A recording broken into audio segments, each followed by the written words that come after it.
noite, a graça e a paz do Senhor Jesus. Amém? Amém. Cumprimento o irmão aí que está do seu lado. Dê um sorriso.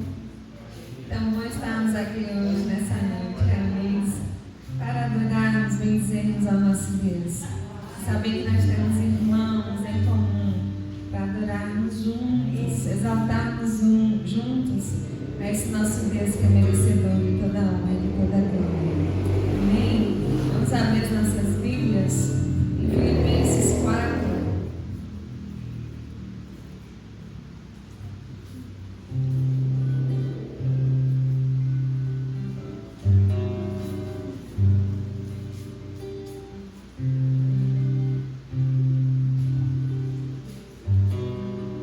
Filipenses 4, versículos de 4 a 7. Amém? Diz assim: alegrai-vos sempre no Senhor. Outra vez digo, alegrai-vos. Seja a vossa moderação conhecida de todos os homens. Perto está o Senhor. Não andeis ansiosos de coisa alguma. Em tudo, porém, sejam conhecidas diante de Deus as vossas petições, pela oração e pela súplica com ações de graças. E a paz de Deus, que excede todo entendimento, guardará o vosso coração e a vossa mente em Cristo Jesus. Amém. Alegrai-vos quando? Sempre. Alegrai-vos sempre no Senhor. Que nós possamos nos alegrar em todo o tempo, não nas circunstâncias, não naquilo que acontece nas nossas vidas de bom, né? Não apenas por isso, mas nos alegrar no Senhor. Ele deve ser o motivo da nossa alegria. Ele é a razão da nossa alegria. Por isso que, mesmo diante das lutas, das dificuldades, nós conseguimos sorrir, nós conseguimos ter paz, essa paz que excede todo entendimento. E muitas vezes o mundo olha para nós e não compreende, porque a nossa alegria ela não está pautada nas coisas desse mundo. A nossa alegria ela é incircunstancial.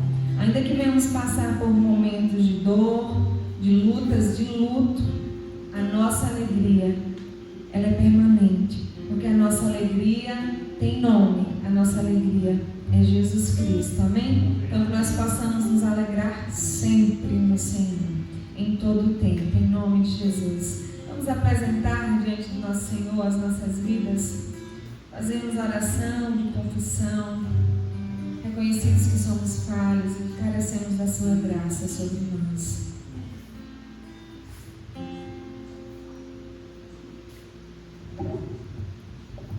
Deus e Pai, nós te louvamos, glorificamos e bendizemos o nome do Senhor. Nós agradecemos ao Senhor por todas as bênçãos que o Senhor tem derramado sobre nossas vidas, pela tua graça que manifesta, ó Deus, em nossas vidas, gerando salvação, mesmo sem merecer.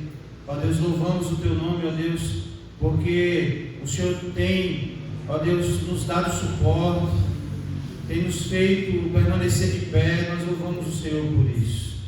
É a tua graça que nos sustenta, é a tua misericórdia, Deus, que é a causa de não sermos consumidos. É o teu Espírito que nos convence, ó Deus, dos nossos erros, das nossas falhas, e de que só por meio de Cristo Jesus é que obtivemos salvação.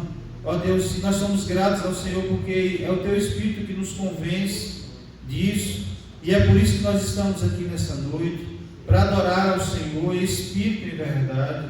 Ó Deus, pedimos ao Senhor que o Senhor purifique o nosso coração.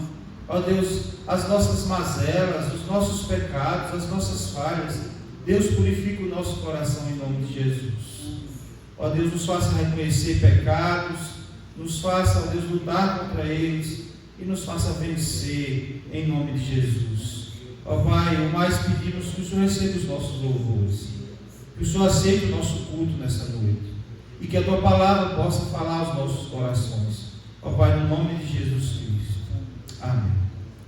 Amém, louvado seja Deus. Vamos nos colocar de pé para juntos adorarmos ao nosso Senhor.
Vidas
em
de 2 Reis,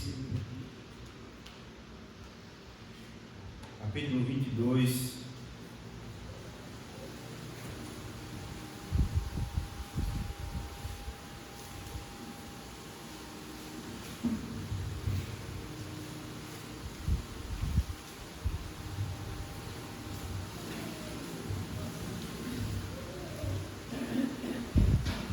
Livro de 2 Reis, capítulo 22.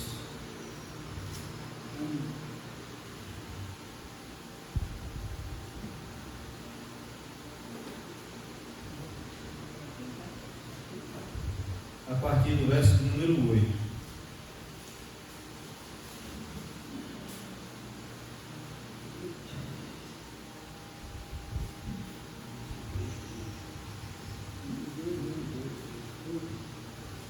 Segunda Reis, capítulo 22, a partir do verso número 8.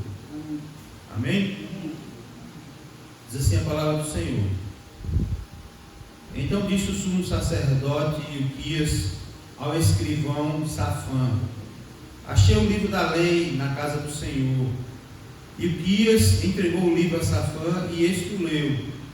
Então o escrivão Safã veio ter com o rei e lhe deu relatório dizendo: teus servos contarão o dinheiro que se achou na casa e o entregarão nas mãos dos que dirigem a obra e têm a seu cargo a casa do Senhor. Relatou mais o escrivão Safã ao rei, dizendo: o sacerdote Ilquias me entregou um livro, e Safã o leu diante do rei. Verso 11: tendo o rei ouvido as palavras do livro da lei, rasgou as suas vestes. Amém? Até aqui. Senhor Deus, entregamos a Ti os nossos louvores e as nossas ofertas. Pedimos que o Senhor receba os nossos louvores como sacrifício agradável ao Senhor. As nossas ofertas, ó Deus, em forma de gratidão e de adoração a Ti. Agora, Deus, pedimos que o Senhor fale conosco por meio da Tua palavra. Gere em nós, ao ouvirmos a Tua palavra, o que o Senhor gerou na vida do Rei. Ó Deus, em nome de Jesus Cristo, para o louvor da glória do Senhor. Amém. Irmãos, para entender a grandeza da reforma liderada por Josias, é preciso entender o contexto em que Judá estava vivendo. O reino estava espiritualmente devastado. Os dois reis anteriores, Manassés e Amon, haviam mergulhado o povo em idolatria profunda. Lá no capítulo 21 de 2 Reis, Manassés introduziu altares pagãos dentro do templo, práticas de magia, práticas de adivinhação, sacrifícios de crianças dentro do templo da igreja do Senhor, o templo do Senhor, ídolos para Baal, Azerá e ao exército dos céus. Judá, irmãos, havia se tornado uma nação moralmente podre e espiritualmente cega. A palavra de Deus estava esquecida, o templo abandonado, os sacerdotes corruptos, corrompidos, e o povo entregue ao pecado. É nesse cenário de ruína que Deus levanta um menino de 8 anos como rei, o rei Josias, porque ele começa a reinar com 8 anos de idade. E antes que ele encontrasse o livro da lei, o próprio Deus já estava trabalhando nele, despertando um coração sensível. A teologia reformada chama isso de graça preveniente, soberana. Não no sentido arminiano, mas no sentido de que Deus age primeiro para despertar o seu povo. Calvino ele disse: o coração do homem é uma fábrica de ídolos, até o Espírito Santo, até que o Espírito Santo o quebre e faça de novo. Irmãos, quando a gente olha para a nação de Israel, para o reino de Judá, a gente ouve essas histórias de como a nação se desviou dos caminhos do Senhor. Quando a gente ouve dizer que houve sacrifício de crianças dentro do templo do Senhor, quando a gente ouve dizer que altares pagãos foram erguidos lá dentro, quando a gente ouve dizer que práticas de magia, práticas de adivinhação, ídolos a Baal, ídolos a Azerá, ao exército dos céus, chega dentro da igreja. A pergunta que não se cala, não deve se calar, é essa: como é que a gente chegou a esse ponto? Como é que Israel chegou a esse ponto? Não foi de um dia para o outro, irmãos. Não foi de um dia para o outro. Como é que a gente consegue imaginar uma igreja como essa nos dias de hoje, tendo esse tipo de prática, passando a ter esse tipo de prática depois do que Deus tem feito nas nossas vidas? Como é que a gente olha para a nação de Israel, o reino de Judá, e a gente diz assim, depois do que Deus fez? Porque, irmãos, quando a gente olha para o nosso país hoje, são tantas leis que são criadas que a gente nem conhece o nosso Código Penal, as nossas leis. São tantas coisas que vão sendo criadas que a gente nem conhece. Mas, irmãos, o povo de Israel vivia sobre a lei do Senhor.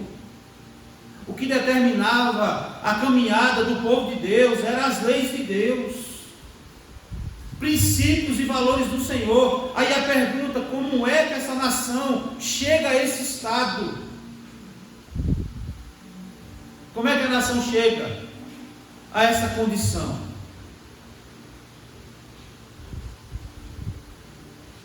Isso é um alerta para as nossas vidas, irmãos, porque quando olhamos para nós mesmos, muitos nas igrejas hoje estão firmados numa religiosidade, e numa religiosidade vazia, sem intimidade com Deus, sem vida com Deus, sem conhecimento acerca de Deus, sem conhecimento da palavra, porque não há interesse. Não há interesse em conhecer a palavra de Deus. Não há desejo de saber as palavras do livro da lei do Senhor. Mas assim como Josias,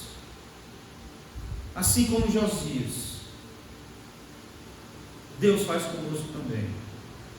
Ele pega uma criança. Está aí o aviso, porque hoje, irmãos, a gente quer tratar a criança como uma pessoa que não precisa ter responsabilidades. A gente quer tratar adolescentes como se eles não precisassem ter responsabilidades, nem dentro de casa, nem responsabilidade social. É a época da rebeldia, mas eles precisam ter responsabilidades. Olha só, Josias começou a reinar em Judá com 8 anos de idade. Você consegue imaginar a gente hoje imputando uma responsabilidade a uma criança? Nos dias de hoje, naquele tempo já existia isso. Ele não foi o único rei a reinar. Teve outro que reinou com 7 anos de idade. Irmãos, mas quando o rei Josias, ele lê a palavra de Deus, o texto diz no verso 11, o livro da lei, ele rasga as suas vestes. Quando ele lê a palavra de Deus, eu gostaria de compartilhar com os irmãos sobre o avivamento, mas o avivamento que começa com a palavra, não com movimento, não com sentimentalismo, mas promovido pela palavra de Deus. Amém? A palavra de redescoberta. Deus fala de novo. Porque, irmãos, os últimos 2 reis de Israel se desviaram dos caminhos do Senhor, a ponto das próximas gerações não conhecerem mesmo a Deus. filho dele não ter a mínima ideia de que modo ele deveria governar a nação. E aqui acontece isso durante a reforma do templo. Durante a reforma do templo, o sumo sacerdote Ilquias encontra aqui o livro da lei, provavelmente o de Deuteronômio. Safã lê o livro diante do rei Josias, e ao ouvir a palavra, Josias rasga as vestes em gesto de profundo arrependimento e temor. Se a gente for ler aqui nas entrelinhas, vai ter assim: enquanto a gente estava fazendo a reforma, limpando a casa, a gente achou um livro. Falou assim: a gente achou um livro. Não sabe nem que livro é esse. Não sabia nem que livro era. É como se nos dias de hoje alguém estivesse fazendo uma reforma dentro da casa, achando uma Bíblia e falasse: achou um livro. Que livro é esse? Sem saber nem o que era uma Bíblia. Irmãos, a palavra estava no templo, mas ela estava esquecida. Não era ignorância por falta de acesso. Era negligência espiritual.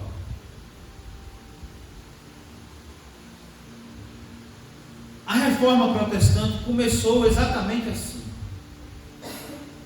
A igreja possuía a Bíblia, mas não lia, pois não era nem no idioma deles.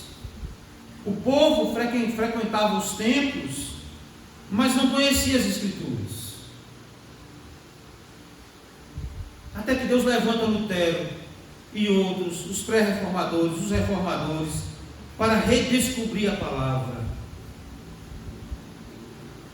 Martim Lutero, ele diz: a Escritura é o verdadeiro tesouro da igreja. Ele fala isso porque tanto no tempo de Israel, no tempo de Salomão, se consideravam as riquezas, os ouros, as pratas que havia lá dentro. Mas o verdadeiro tesouro da igreja não é o que ela possui, físico, material, financeiro. O tesouro da igreja, irmãos, é a palavra de Deus. O que é que nós aprendemos com isso aqui? Que a restauração espiritual na vida pessoal na igreja só começa quando voltamos a colocar a palavra de Deus no centro. Quando nós deixamos de tratá-la como acessório. Tem gente que usa como acessório em casa. Está lá na estante aberta no Salmo 23 ou no Salmo 91. Mas não lê, não conhece, nem mesmo o Salmo 91 sabe interpretar e dizer o que é que o Salmo 91 está dizendo. Deixa, quando a restauração vem, quando nós deixamos de tratá-la como um acessório, permitimos que ela examine o nosso coração. A restauração começa quando nós permitimos que ela examine o nosso coração.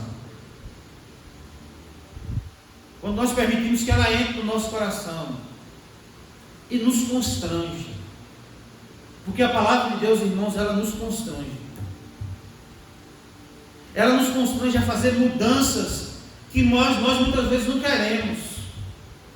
Pecados de estimação que nós acostumamos com eles e a gente quer continuar com eles, mas a palavra vem e nos confronta, nos mostra a verdade e nos incomoda, nos fazendo deixar esse pecado, os pecados que tenazmente nos assedia, porque ela nos constrange, e ela é para nos constranger mesmo, é para nos incomodar. A palavra não é feita para não trazer emoção, somente emoção não, para a gente chorar, para a gente ser edificado no sentido de que, mas a palavra foi tão boa porque encheu o meu ego, porque eu estava tão desanimado ou desanimada. Não, a palavra ela precisa, antes de qualquer coisa, nos constranger, nos fazer reconhecer os nossos pecados, irmãos. A palavra de Deus está aberta no seu coração ou apenas guardada na sua estante? Ou apenas guardada na sua estante? Segundo lugar, A palavra confronta.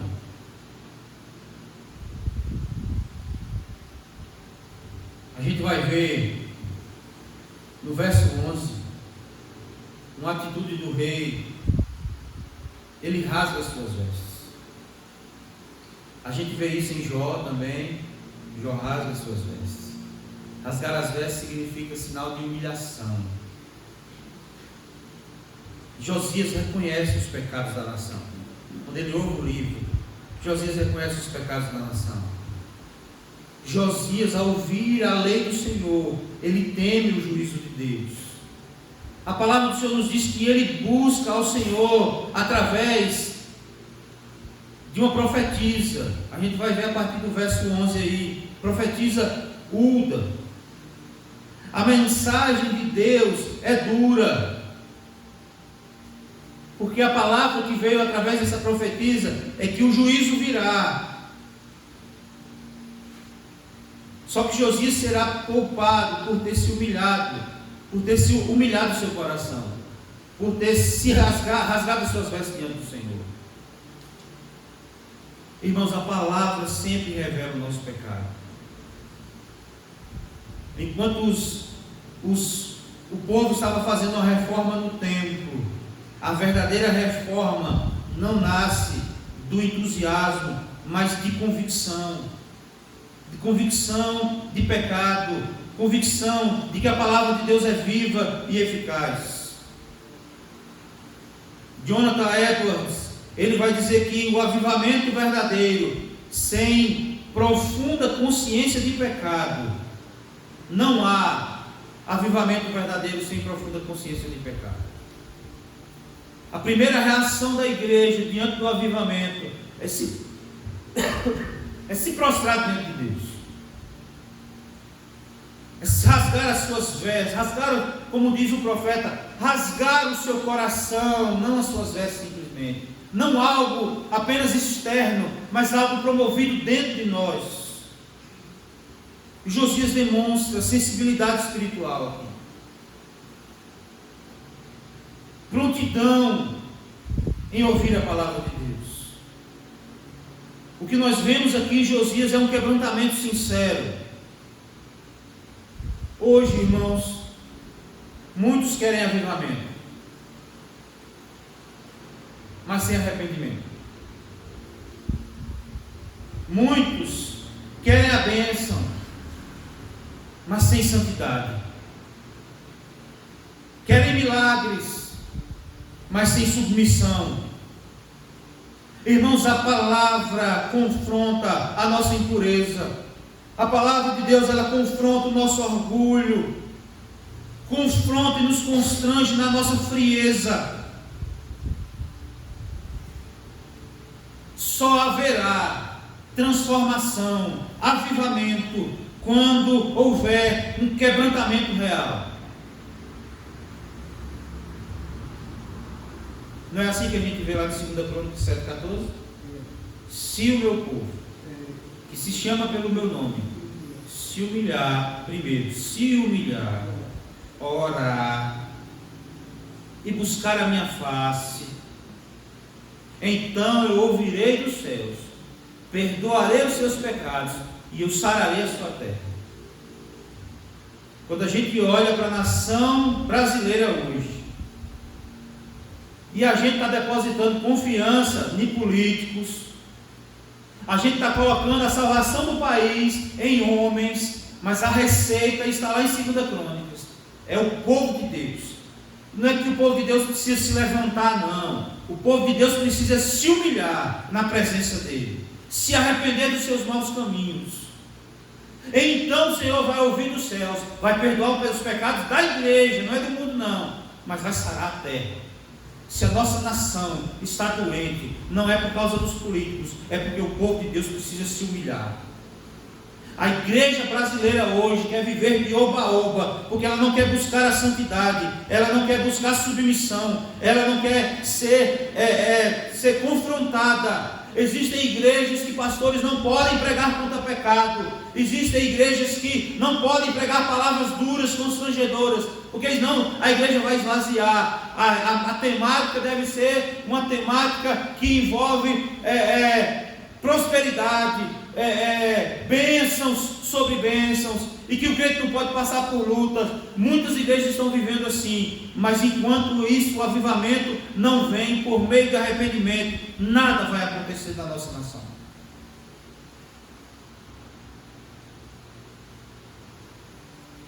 Aqui nós vemos que a palavra de Deus, ela confrontou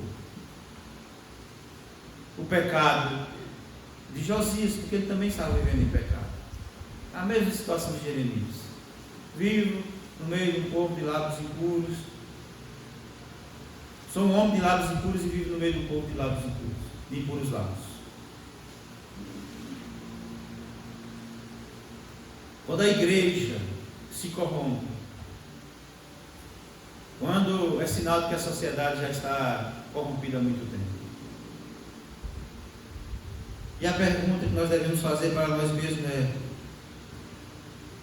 a palavra ainda sensibiliza o nosso coração quando ela nos confronta? Porque a primeira reação de uma decadência espiritual é que a palavra ela já não parece não fazer mais sentido nenhum. Primeiro, às vezes as pessoas já não leem em casa, e quando leem e quando ouvem na igreja, às vezes sai como se nada tivesse acontecido. Nada muda lá fora. A palavra não gera reflexão. A gente chega em casa e esquece o que ouviu e o que foi pregado. E a vida continua do mesmo jeito. Nada muda. A palavra nós precisamos estar sensíveis, irmãos. A palavra confrontadora do Senhor, que nos incomoda. Amém. Em terceiro lugar, a palavra não é apenas a palavra. Nós precisamos redescobrir a palavra. Em segundo lugar, a palavra que confronta. Em terceiro, a palavra que restaura. O que era para ser uma reforma de limpeza do templo se tornou uma reforma verdadeira. Josias reúne todo o povo, lê a palavra publicamente e renova a aliança com Deus. Depois disso, realiza uma das maiores reformas da história bíblica. O que Josias faz? Destrói altares idólatras, remove os sacerdotes corruptos, quebram as imagens de idolatria, ele purifica o templo. Irmãos, diz na palavra de Deus que ele celebrou uma Páscoa como não se via desde os tempos dos juízes. Irmãos, a reforma não fica apenas no coração, ela chega às ações. Ela começa dentro, mas ela não fica lá dentro. Ela se apresenta gerando transformação, limpeza.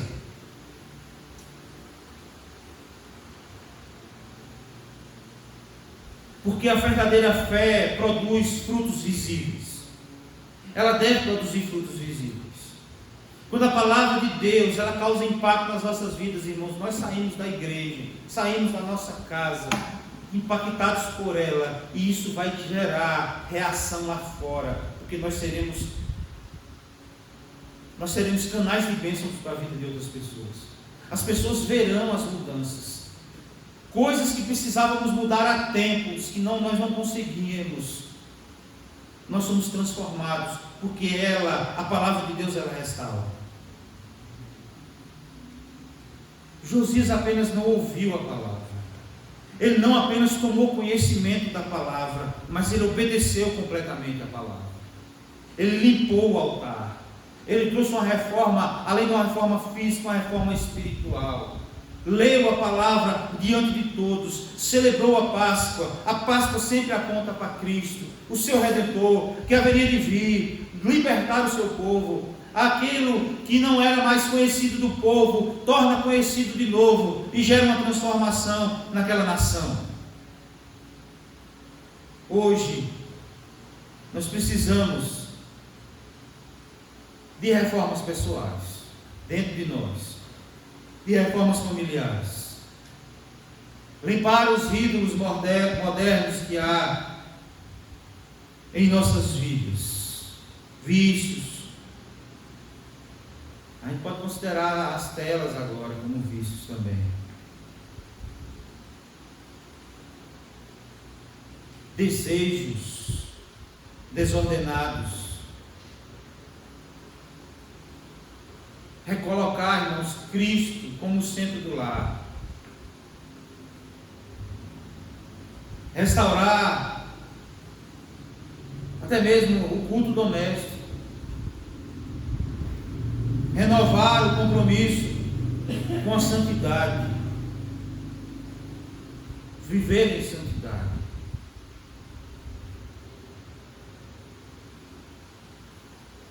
Irmãos, a igreja precisa romper com entretenimento vazio e voltar à centralidade das Escrituras.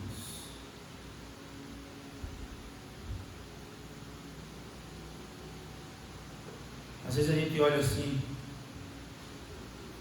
crianças. A gente fala, precisa construir uma sala para crianças. A gente nunca se preocupou muito com isso, porque infelizmente a gente nunca teve muitas crianças. Mas a gente às vezes se incomoda quando as crianças ficam para cima e para baixo. Mas você sabia que quando você tira elas do culto e leva para uma salinha para cantar as musiquinhas, tudo isso é bom, ensinar. Elas nunca vão se acostumar com o ambiente de culto. E aí quando ela virar adolescente, ela não vai querer mais ficar aqui não. Porque ela não está acostumada com isso aqui. É por isso que lá em Lacombe, no dia de ceia, o pastor coloca, não faz divisão de classe, todas as crianças sentam e vão assistir o culto. Os pais sofrem, porque tem menino que não quer ficar sentado, mas eles já aprendem o lugar de culto, em reverência ao Senhor.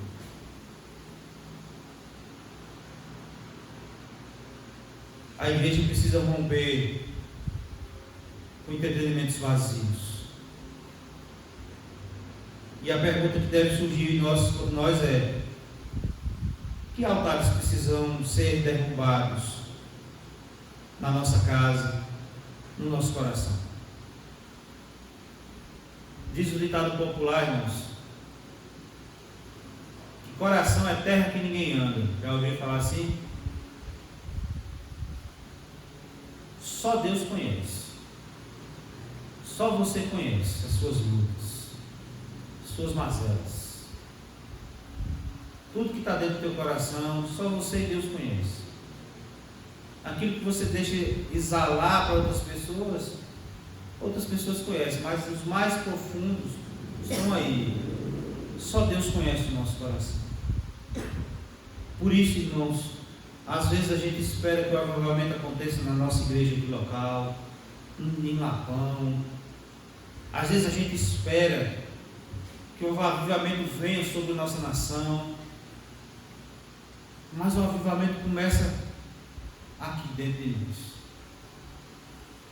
Às vezes a gente fica aqui como espectadores, como no estádio de futebol, esperando o avivamento chegar, olhando lá para os púlpitos, esperando que o avivamento comece nos púlpitos, olhando para os outros, e a gente vivendo a mesma vida. O avivamento, irmãos, deve começar dentro do nosso coração.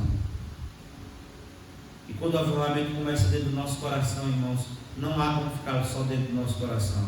Ele exala, ele transforma a nossa vida, não só interiormente, mas exteriormente.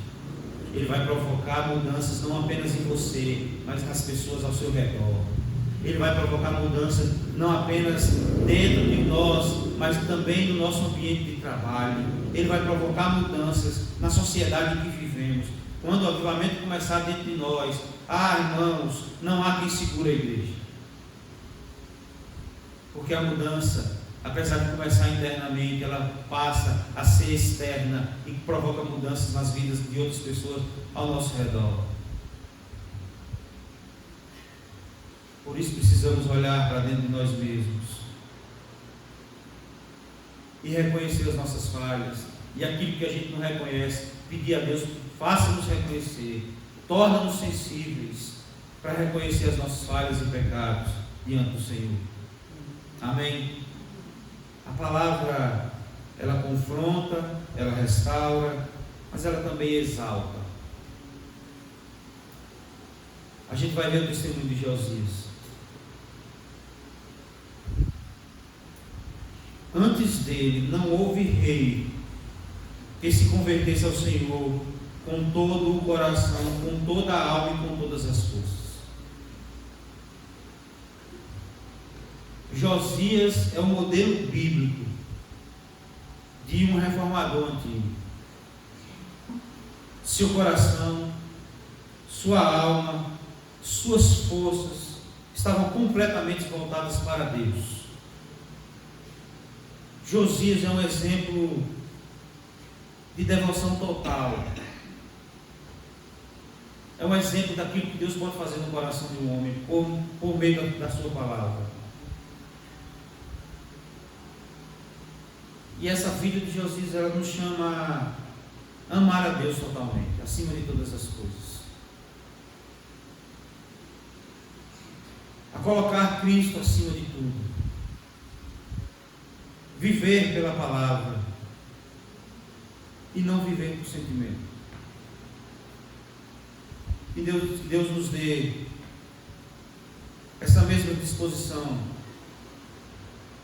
de coração. Amém? A palavra precisa ser redescoberta na vida de muitos. A palavra precisa ser ouvida no quebrantamento.